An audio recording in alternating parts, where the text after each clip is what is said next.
안녕하십니까. 질병관리청 차장입니다. 포스트 오미크론 확진자 격리 방안 및 격리 의무 전환 기준을 말씀드리겠습니다.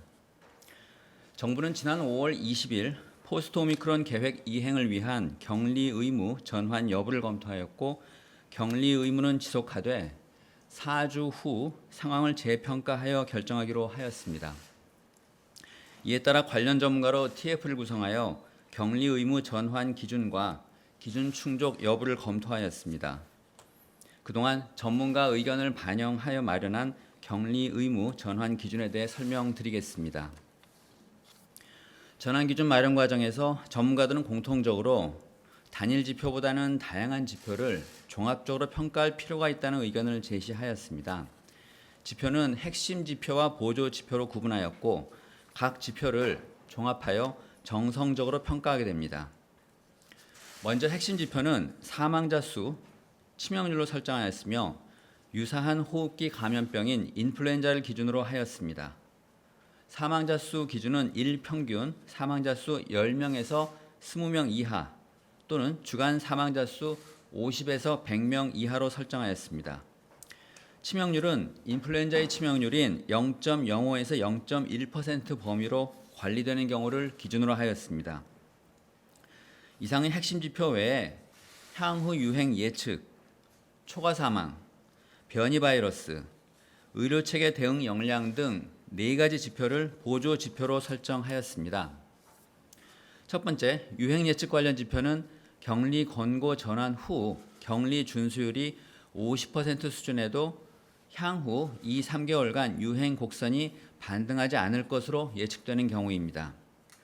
두 번째, 초과 사망 관련 지표는 초과 사망자 수가 과거 3년간 최대 사망자 수 대비 5% 이내로 관리되는 경우입니다. 코로나19로 인한 초과 사망 발생이 크게 발생하지 않아 사망자가 안정적으로 관리되는 경우를 의미합니다. 세 번째, 변이 바이러스 관련 지표는 유행 확산, 사망자 증가 등에 영향을 미치는 주요 변이 바이러스가 발생하는지 여부를 평가합니다. 네 번째는 의료체계 대응 역량입니다. 주간 위험도 평가 결과 4주 이상 낮음이 지속되는 경우입니다. 현재 매주 실시하는 주간 위험도 평가의 경우 의료 대응 역량을 중점적으로 평가하는 점을 고려하여 관련 지표로 설정하였습니다. 이상의 지표에 대한 현 수준에서의 평가 결과입니다.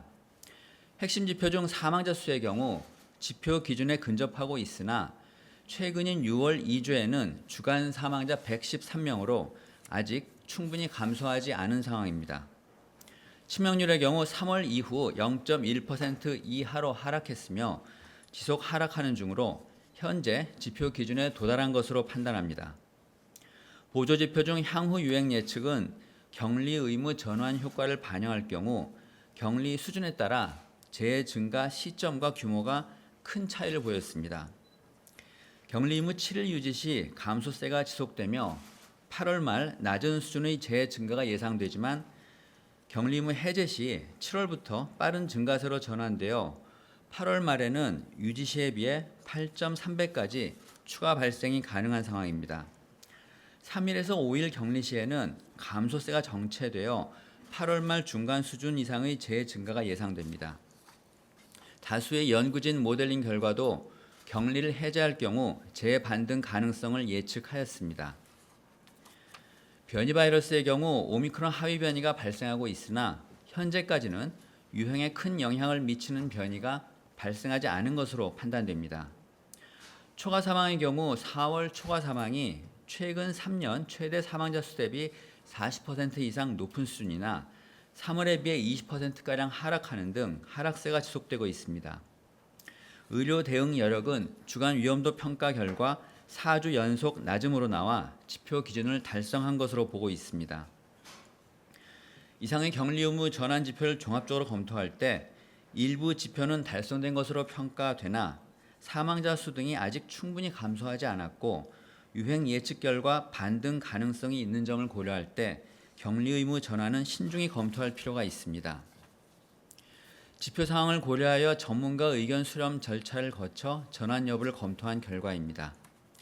현재 유행 상황이 지속적으로 호전되고는 있으나 전환 기준 지표 달성에는 다소 미치지 못하는 상황으로 유행 상황을 좀 더 안정적으로 관리하여 하반기 예방 접종으로 안전하게 이행하기 위해서는 현행 7일의 격리 의무 유지가 필요한 것으로 판단하였습니다. 바이러스 배출량이나 배양 기간을 고려할 때 7일 격리 기간을 유지하는 것이 안정적이라는 전문가 의견도 고려하였습니다. 2021년 겨울 유행과 올해 오미크론 유행으로 형성된 면역 효과가 4개월에서 6개월 후 저하되는 점, 그리하여 올 7월에서 8월 이후 전파 위험이 높아질 가능성이 있는 점 역시 고려하였습니다. 정부는 이번에 확정된 전환 관련 지표를 지속 모니터링하여 4주 단위로 재평가할 예정입니다. 다만 그 이전에라도 지표가 충족되는 상황으로 판단되는 경우 이를 종합하여 격리 의무 전환 검토에 착수하도록 하겠습니다. 이상입니다.